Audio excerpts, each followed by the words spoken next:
Welcome to Humanrich, where you learn about the humans that are part of every business equation and can make or break a company.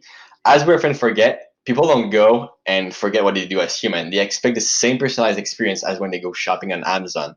So that's why we can't continue to approach them with when it's convenient for us, but instead we need to approach them with the right at the right moment with the right content when it's relevant for them. That is relevant for them. So I'm Hugo Hamel. I see a CMO of Enrich3, a personalization marketing agency for B2B businesses. Our today's guest, Austin Distel, is the CMO at Proof.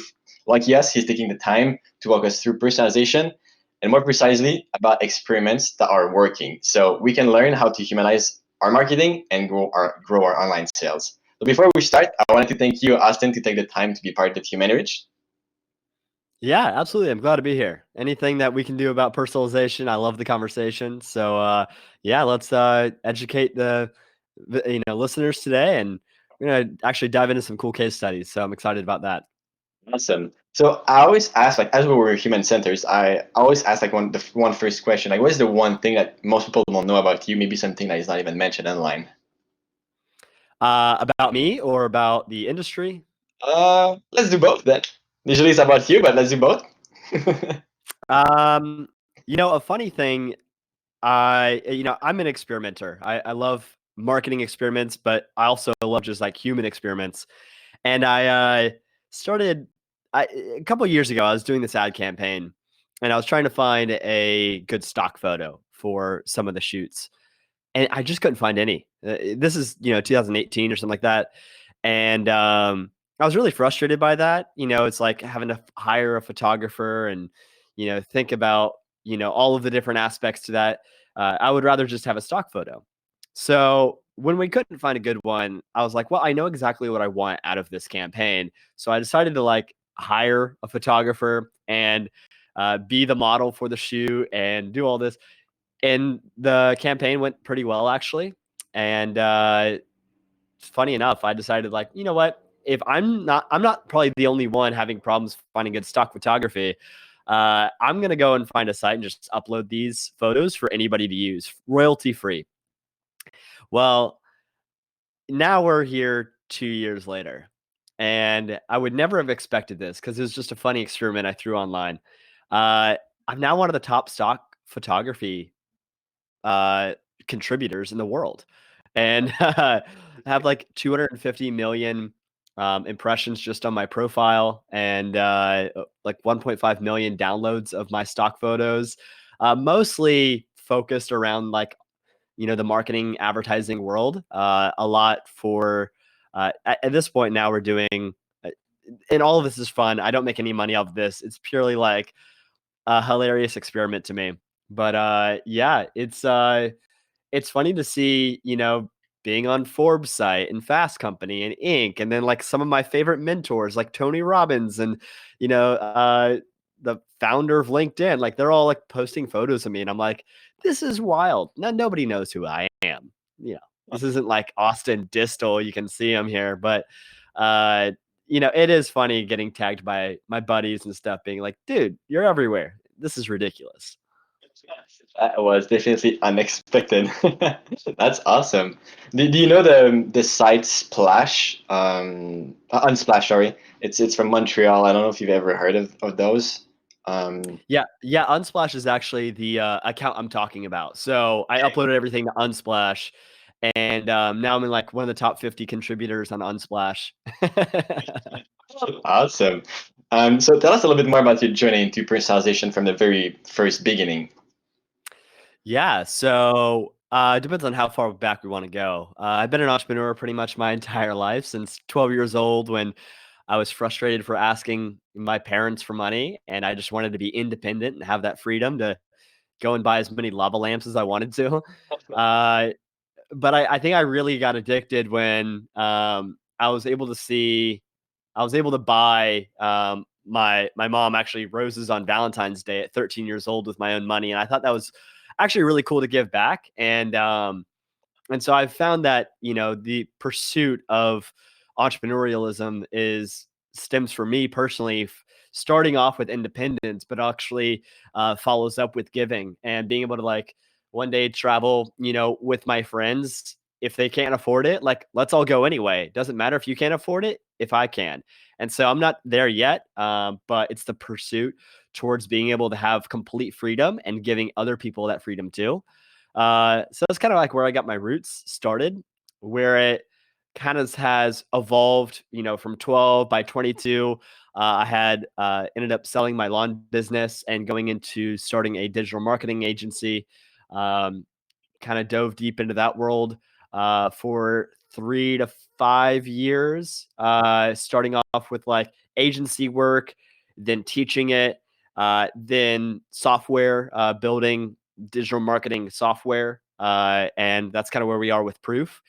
You might know our first product, which has kind of taken the internet marketing world by storm. It's a notification in the bottom left hand corner of a website that shows when somebody buys in real time. It might say, something like Austin from Austin, Texas just purchased a pair of Nikes 2 minutes ago. And yeah, so now about 20,000 sites use that product. We call it Pulse. And so Pulse has really been the bread and butter of our company for 3 years now. And it's though what's interesting is not just about the product, which does actually increase conversions consistently by 15% across 20,000 visitors, 20,000 of our customers. Um, what's more interesting to me is how it has given us a pedestal to learn personalization, and not just for the delightfulness that it brings us, because it is truly remarkable the difference in user experience between an unpersonalized site and a personalized site. uh, but it's also incredibly effective, and we've seen this firsthand. And we can get into that in a second. But yeah, that's kind of like the journey is, solving our own needs over time. And this is a problem that, as you just heard in my story, I focused on for, uh, you know, coming up on 8 years now, starting off in done for you service agency, then teaching it online and a membership program, kind of like a course, but broken down into a membership. And then building software in this. And so, yeah, it's been a fun problem to be neck deep in for several years now. Awesome. So, what exactly, like, when or how did you ended up being passionate about like personalization more exactly? What was the kind of the turning point in your life, the highlight, like either failure, success, or like some type of life changing event that made you kind of get the light bulb? Oh yeah, like I'm really passionate about personalization at some point. Yeah.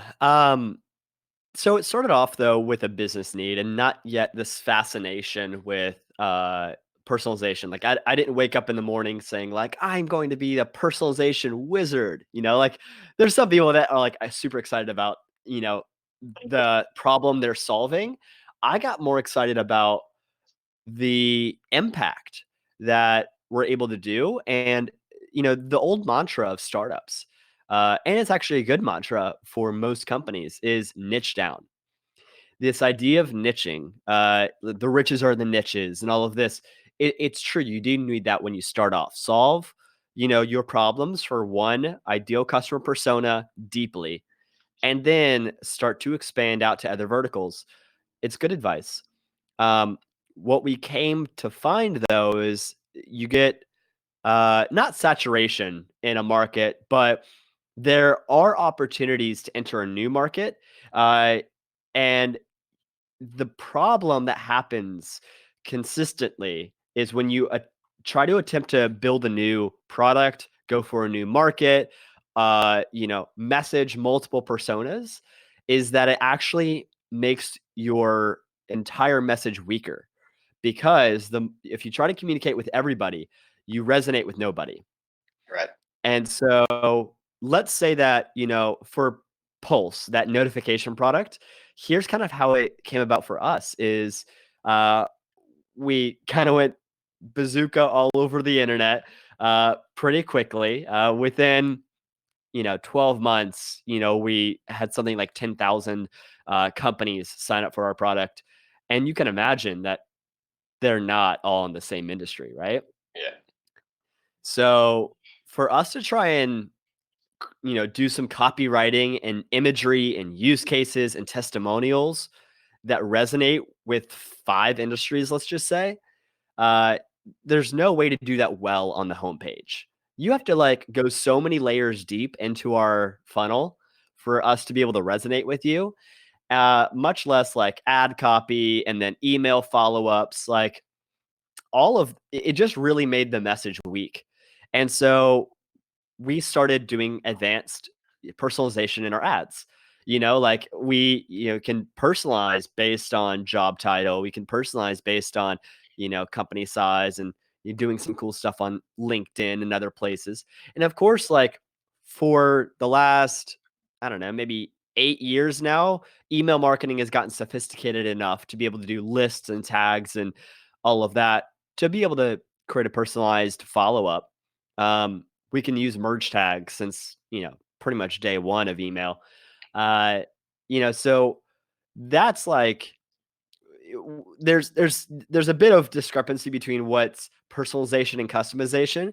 But essentially what we've been able to learn in email marketing has in the last 5 years been applied to advertising, and in the last 12 months, and we are excited to help have contributed to this, is bring it home into the website. And now you have this omni-channel personalization. And yeah, that's exciting. And so now we're able to actually serve multiple personas. Right now with Pulse, there's 5 key personas that are buying Pulse, and there's like diminishing returns on the other like 20, but the 5 that we really put a lot of effort into is like SaaS, e-commerce, coaching, consulting, like information-based businesses, marketing agencies, and then we have our default audience, which is kind of everybody else. And there's going to be a trigger point at which an audience becomes large enough that it becomes worth pursuing, where you'll start getting, requesting testimonials in that niche. You'll start trying to discover the use cases and the terminology, because all 5 of those industries are they have their own vocabulary. Right. A SaaS customer is going to call their the people who use their product a user, whereas a marketing agency will call it a client, whereas an e-commerce company is going to call it a customer. Uh, and then all of their use cases are different. The metrics that they track are different. And so the beauty of personalization is that you can bring your product's positioning home and hit them and put it in relevant terms for them. And then you can follow up with some social proof that gives them the confidence to buy because they've seen it works for others. Absolutely. So we kind of covered a little bit what is proof. I think we would like polls, but maybe to give us a little bit more context, or maybe to dig even deeper into like what is proof, or polls, or the personalization feature that you now have into proof. Can you tell us a bit more about that and kind of explain us how you use personalization within proof? I think you kind of covered it a little bit, but maybe we can dig a little bit deeper here. Yeah. So I think that, we're trailblazing a lot of this. So it's kind of my role to be personalizing our site, running experiments. We do a lot of A/B tests, and we're very data driven. We track everything uh, for kind of multiple reasons. One is like we want to make sure that what we're implementing works. Right. That's the first step. Secondly, when I discover something that does work, we recommend it to our users of Proof Experiences, which is our personalization platform. So I know that every experiment I run is a potential use case for the product and a case study for inspiration for other customers to use. Um, a few winning experiments that we found work really consistently is the first one. Okay, well, actually, let's roll back. I'll get into the case studies, but I think it's more important to start off with how does this work fundamentally, and then get into what's working. Because at first, I would just blindly run tests without knowing, how to actually trigger somebody into an audience. So step one of all personalization begins with the data that you have. And there's multiple ways to get data. The first step that we did before we even actually had proof experiences, which is why we solved our own problem. The first step is to just get some segmentation. And the way that we built this, and you can do this today, you don't have to buy any software to do this personalization. Um, what we did first is just on the homepage, our call to action was request a free trial or something like that. Actually, no, it was request a demo. So this is for Pulse. Uh, they would go and click on that button, and then before they would ever get to actually where the automated demo is, we would ask them a survey question, and all it was a button click. Which industry are you in? And we had those 5 industries I mentioned: SaaS, e-commerce, marketing agencies, etc. And they would click on the industry, and then they would go to one of 5 landing pages that was positioned for their specific industry. So all it was is routing. When they click on the button, it goes to a landing page.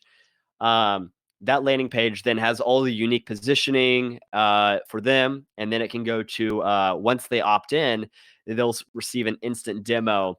And all I've done is chop off the beginning and end to be kind of like positioned or personalized, with the meat of it in the middle being still the exact same demo. But I just say, hey, we're going to show you how to increase your SaaS, business by 15% using social proof.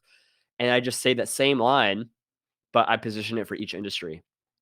And by doing this, we actually have the case study on our site. So don't hold me to this number, but I believe that we increased our number of demos by 56% Wow. by personalizing the landing page and the demo to the industry. And so that was a really good win for us to prove that, okay, well, it works. Now, how do we bring that home throughout their entire experience? Because that was a really simple form. All it was like a URL redirect to a new landing page. But there's some other stuff that you can trigger that now we've seen works really well throughout the app, the onboarding, and other pages that they view that really make the entire experience now forever catered to their industry. Mhm. Correct.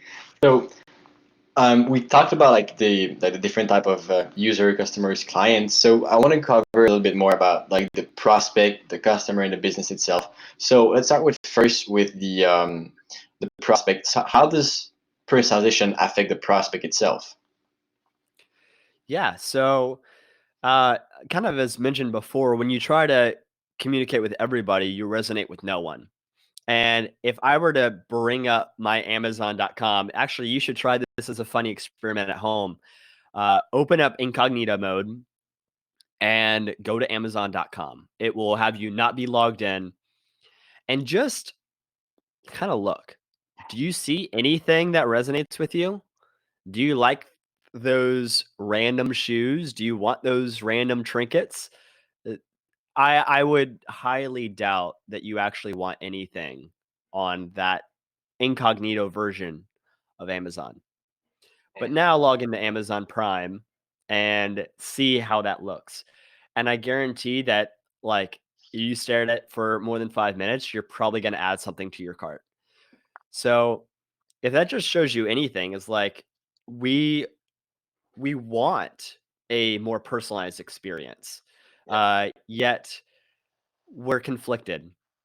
The world is conflicted, and we're at a really interesting point in time right now with Cambridge Analytica and the misuse of data. That can show you what can be bad. It's when there can be a malicious persuasion that happens when you get too segmented. And this is, why Facebook has gone full transparency. Now you can, look at companies' ads, and you can see, the amount of budget spent on political intentions. Um, but when done for good, it actually, we love it. Um, Yeah. Humanity loves their time not being wasted by advertising. I'm a 27-year-old male in Austin, Texas, that is not married, has no kids. And if I saw an ad for a Huggies, on my Facebook, I'd be like, "Yo, you guys have your targeting all messed up. I obviously don't need diapers. I don't have any kids. I don't need baby formula." Um, but if I turn on the TV, I see Pampers, Huggies, and all of that all the time.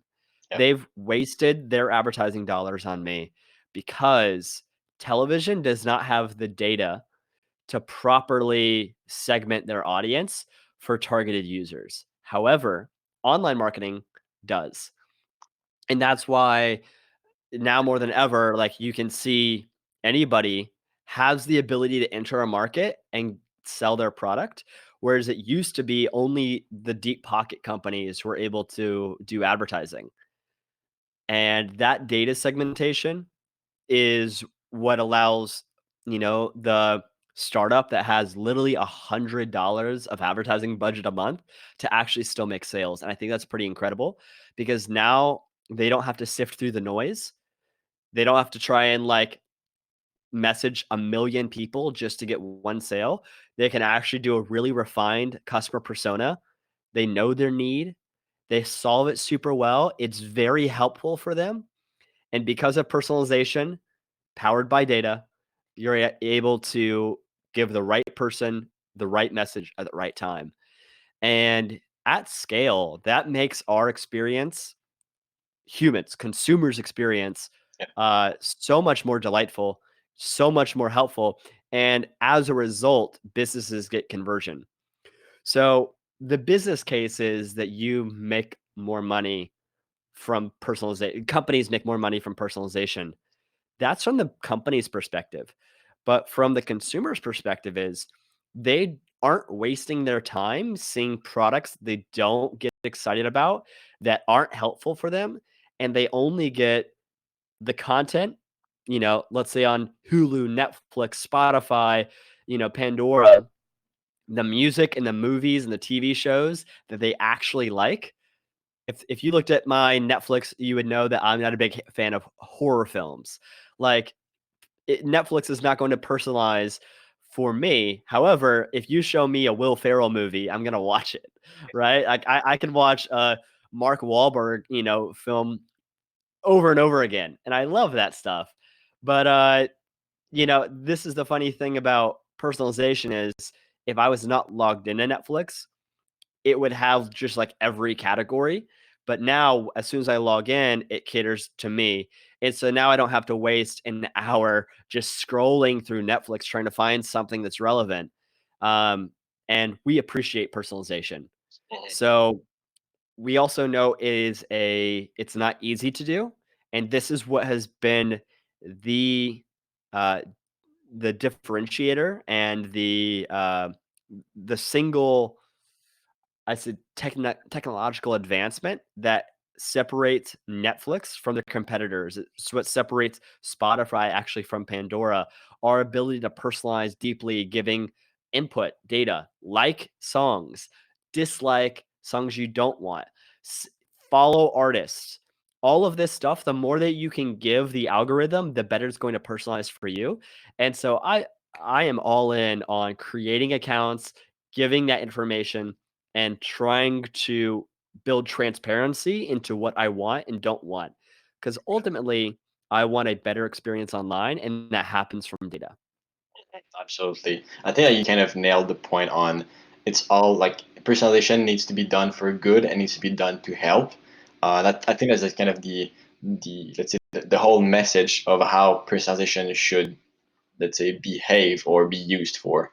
So we kind of covered the three aspects: the prospect, the customer, and the business itself. Is there anything that you want to add on how that affect the how personalization affect the customer or the business or the prospect, or no, we kind of covered it all? Um, So I actually recently, actually yesterday, as of recording this, April 8th, um, launched on Product Hunt a free course on website personalization. It's a 1 hour free piece of content. It starts off with the philosophies.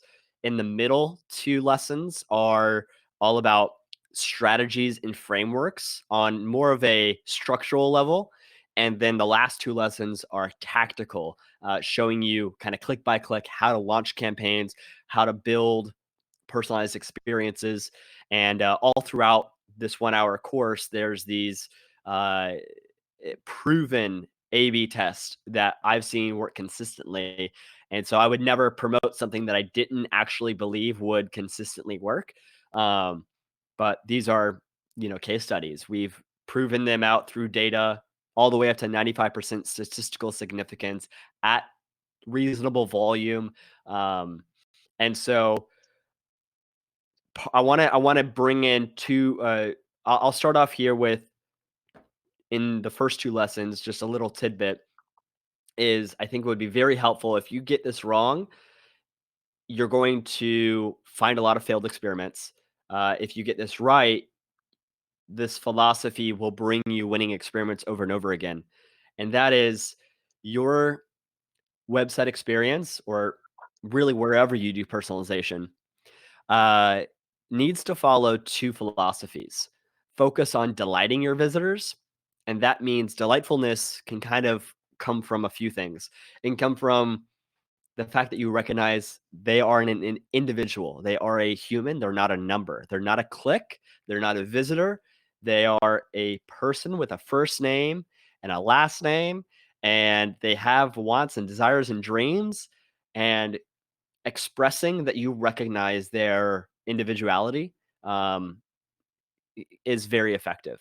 You can do that through a variety of ways, and that gets into the tactics. But uh, as simple as like allowing them to upload a photo, calling them by name, and uh, I found in B2B recently, if you use a company like Clearbit, pull in their company's logo on Twitter onto your website into a mockup, or at one of our clients, we're doing it where we have their company name, hearts emoji, and then their logo in the top left, where you would expect a company logo to be, but you just add the visitor's logo to it. We saw an 11% increase just doing that alone pretty consistently. So it's now one of our playbooks. Uh, so that's individuality, that's delightfulness, contributing to who they are on a human level. Uh, then you get into another part of delightfulness is, and it kind of crosses over into the second point too, is increasing conversions through reducing friction. So, number one philosophy is delight visitors. Number two philosophy is reduce friction, help visitors. Is it delightful or is it helpful? And if you follow those two philosophies, you will get higher conversions. If you're simply trying to do it to help, boost your clicks and sales as the theory, like if you go into it, how do I increase my sales? You've lost. If you go into how can I help my customers have a more delightful and fast experience, then you've won. And I believe today that you can win in business not just by having a better product. In fact, you can have a worse product today, but if you have a more delightful and more helpful experience to solving that problem, you'll win. It's not the best company, not the best product that wins today. It's the one that's the most delightful experience that wins today. And we see this consistently over and over again. I have a keynote actually on this topic at I spoke at Digital Marketers Conference in San Diego, um, and in that conference, in that talk I reference Airbnb, Warby Parker, and a few other companies that might not have the best product. You can't say that Airbnb's, the houses are a better product than the hotels. You can't say that Warby Parker's glasses are any better than uh, lens, like lens crafters. Look at like any of these mattress companies like Lisa, they might not actually have a better product. However, they've reduced the friction and made the experience more delightful and personalized. And that has made them disrupt their competitors. Mattress companies like Mattress King, where you have to go in during their hours and you have to sign contracts and you can't test, trial anything. And, um, you have to like figure out how to get the giant mattress into your small New York apartment that's, 8 stories up. No, and then Lisa comes along and they let you try it for free for like 90 days. You can get it personalized and you can get it, delivered for free. All of these things have, made it more individual, more delightful, reduce the friction, and put it on the terms of of the customer. And now all of a sudden, they've disrupted the whole industry. So it just goes to show you that you don't have to have a 10x better product. You just have to have a 10x better experience. And that's what our goal is with experiences. That's our proof product is how do we enable marketers specifically, but then they're going to champion the product team, the development team, and other teams to build these delightful, high converting experiences for their customers. And that's why our mission is to make the internet delightfully human. Absolutely. Would you say that kind of personalization is what brings back and what kind of forces every businesses to go back to the deep root reason of why they're in business, which would ideally be to help their customers and to give them a good customer service and a good experience. Would you say that? Yeah, so it's as I said a couple seconds ago, is that you if you go into a personalization any campaign with the intention to grow your own business, just for like clicks and conversions and like how do I suck out money, which some people like started business purely to make money, it's going to show in the way that you build the personalization experience. If you go into it with the philosophy of I created something amazing and it needs the messaging, the experience, the friction all needs to be personalized for that individual visitor. If you go in helping them have more delight and more delightful and more helpful experience, that's going to show it as well. So I think that it's a shift in philosophy. You can tell an email copywriting when it's business focused versus when it's helpful focused for the visitor. Is it value driven for them, or is it an ask all the time, give or ask? And that's why if you if you shift the philosophy, everything else changes. And so that's why in the first 2 lessons of that academy, I really harp on the philosophy, because if we get that right, it translates into your advertising, translates into your marketing, on the website, the copywriting, the imagery, and then also in your email follow up. So get that right. That's the first. Lay that foundation. Absolutely. I think that your, let's say, business karma reflect in every aspect of your business. That's absolutely right. So we talked a lot about personalization. We covered a little bit of case studies. So in terms of positive outcome or positive results of maybe case studies that you want to share quickly, how could that look like for businesses that wants to give good experience? Yeah. So in lesson 4 of the course, I talk about the 4 categories of data. And the data is what influences how you built the experience. Um, because you won't be able to have an audience for that experience unless you have enough people in the way that they match. This could be it's the 4 categories of data are firmographic, demographic, behavioral, and contextual. Firmographic is company data. How large are they? Are they do they have 50 employees? Do they have 1,000 employees? Do they have no employees? That tells you that the things that they're looking for, the features and benefits, need to be repositioned for the size of the company. It could also be another firmographic trait is their industry. If they're SaaS, e-commerce, coaching, consulting, um, then all of a sudden, like the way that they view the product is different. So you might want to personalize based on industry, company size. Then you look at demographic traits. So demographic traits are their name, their income, their job title. Um, some of that stuff is really hard to get accurate data, and a lot of it's protected. So you have to look at what GDPR is in the European Union. Your country, your state even has California just launched some new personal and private information laws, and so you have to be very aware of that. I don't want to dishearten you or discourage you, um, but I do want to bring awareness to you because you need to do right by securing their data and get permission. But there is some stuff that you can do on a very, you know, on a behavioral level, which kind of gets into the next spot. If they don't make a profile for your company, um, because that's how you'll get a lot of that demographic data. They have to make a profile. They give you their email address. They give you their name, maybe their phone number, and depending on how long your form is, they'll give you other information. That's how you'll get the demographic data. You could also do it based on third party, data providers. Uh, but most of them, the good ones, are just really firmographic data, like Clearbit. I love Clearbit. We use reverse IP lookup to find company information and can personalize for cold visitors there. It's pretty amazing what you can do, but they don't have a lot on demographic data. So it's about who the company is, but not who the individual is.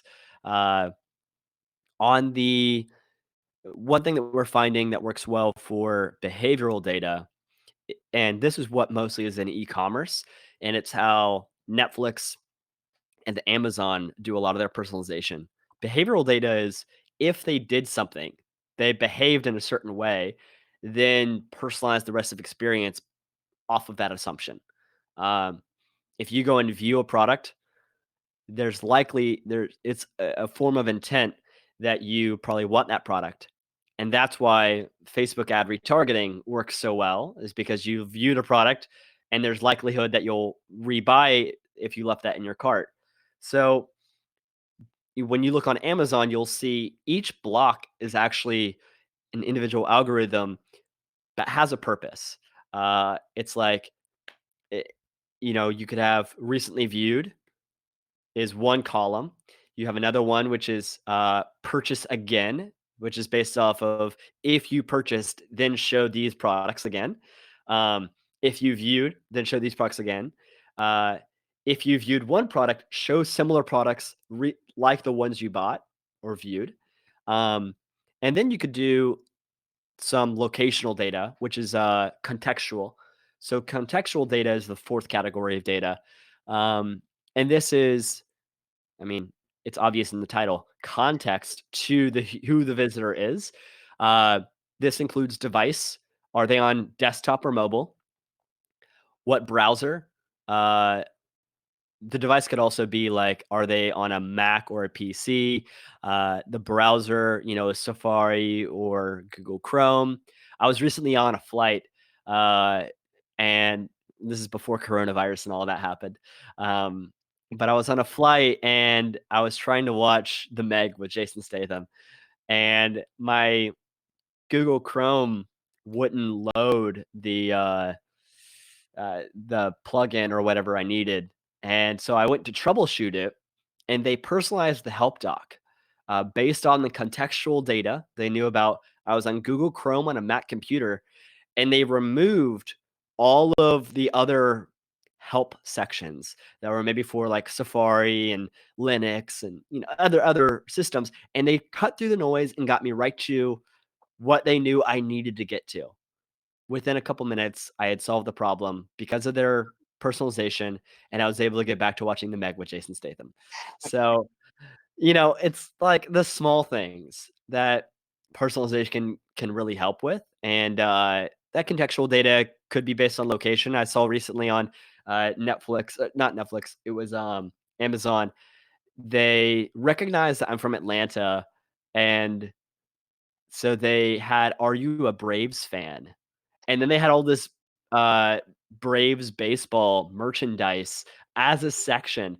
You know what? I try to look into the console to see like what they were doing, but I think basically they're looking for contextual data based on your location and then just showing the local baseball team and then just trying to get sales because maybe they're seeing that sports paraphernalia is high converting right now, um, and so maybe they want to increase sales there.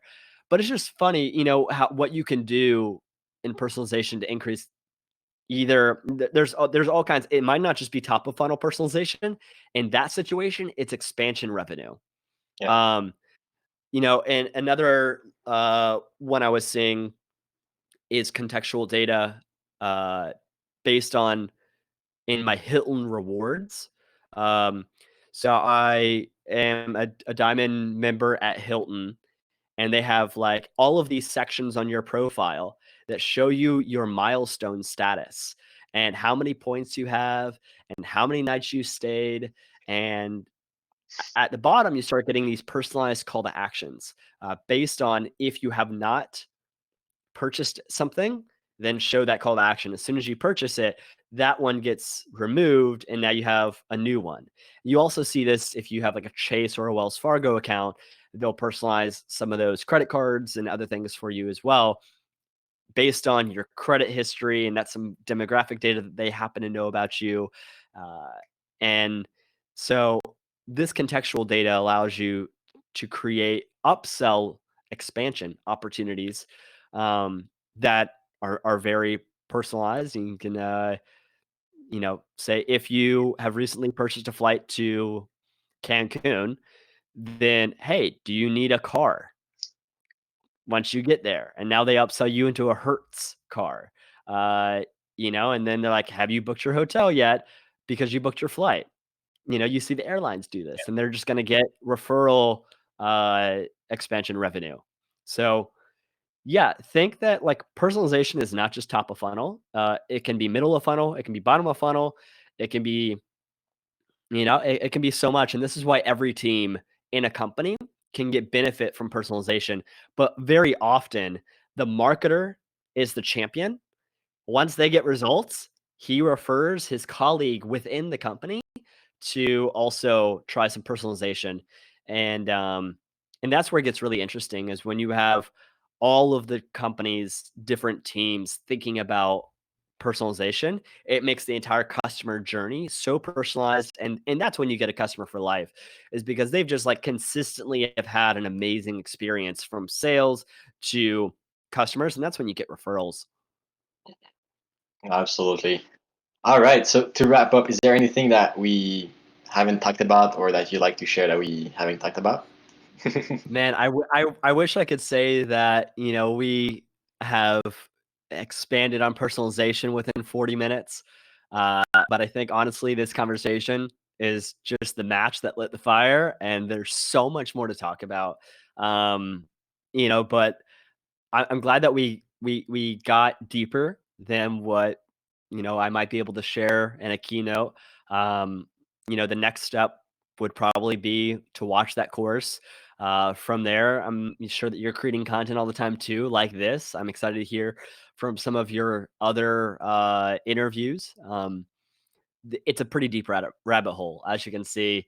Absolutely. Um, but connect with me on Twitter. I do share some of our experiments when they become winners, and I would also love to hear conversations about what you're excited about in personalization. And if you tweet something that's a winner, I'll retweet you. Um, so yeah, I would love to start a conversation online and let's get to know each other. So where can we try proof or access that free personalization crash course that you talked about, or even the case studies that you talked about? Yeah, useproof.com is the website. You can also follow me, distel.com. And pretty much if you look up that, you'll find me on the other social medias around the world. So thanks for having me on the show. This has been fun, and I'm excited to also like meet your audience and one day meet you. So if you're ever in Austin, Texas, we'll grab a beer and some tacos. Well, take care of yourself, and thanks for being part of Cool. Humanity. Yeah, thanks. Take care. Bye.